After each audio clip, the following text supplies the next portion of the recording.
రోజు అన్నం తింటావు. ఈరోజు ఏం తిన్నావు? పులిహార తిన్నావు.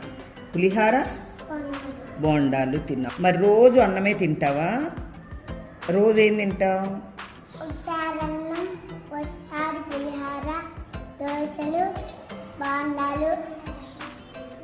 అన్ని టిఫిన్ తిన్నావా?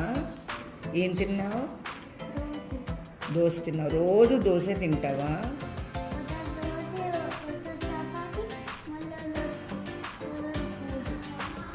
మరి రోజు ఎందుకు తింటాం? తినకపోతే ఏమైద్ది? టిఫిన్ తినలేదనుకో, అన్నం తినలేదనుకో ఏమైద్ది?